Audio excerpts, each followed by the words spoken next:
Mark Carney and the Liberals have put forward an order in council reducing the consumer carbon tax to zero. At first glance, this looks like a policy reversal, but this isn't an admission of failure or a step towards freer markets. Instead, it's a classic bait and switch. Carney isn't eliminating the cost of carbon pricing, he's simply shifting it onto businesses, recycling the same old tired rhetoric about making big polluters pay.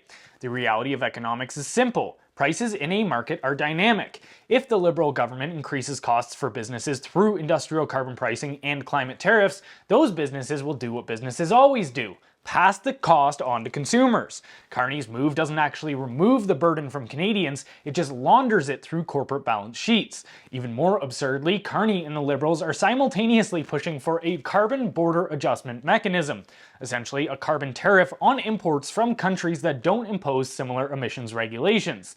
This means that while the Liberals lose their mind over Trump's tariffs and fear a trade war with the US, they are actively working to slap tariffs on nearly every country in the world that doesn't align with their net zero religion. The hypocrisy is staggering. And let's be clear, this isn't about the environment, it's about control. Just look at Carney's own words. To reach net zero, every country, every company, every bank, every investor, every pension fund around the world will need to make some big changes. In the run-up to COP26 in Glasgow, we have an enormous opportunity to bring climate change into the heart of every financial decision. Every financial decision. What does that mean in practice? It means that everything, buying groceries, filling up your gas tank, heating your home, must be evaluated through the lens of carbon compliance. This is the blueprint of a command economy. History is filled with totalitarian regimes that structured their economies around ideological purity rather than economic efficiency. Net zero subordinates market forces to an ideological goal, in this case carbon neutrality. It requires centralized planning, government-enforced quotas, and forced resource allocation. It justifies economic control through crisis narratives, silences dissent, and punishes non-compliance.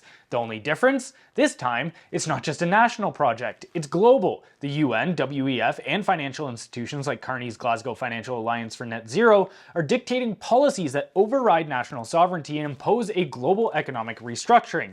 Compliance isn't optional. Businesses that don't conform are financially blacklisted, taxed into oblivion, or simply legislated out of existence. This isn't just bad policy, it's economic authoritarianism, and Carney's sleight of hand with the carbon tax proves that the Liberals are playing a rigged game. They pretend to retreat while ensuring their agenda marches forward.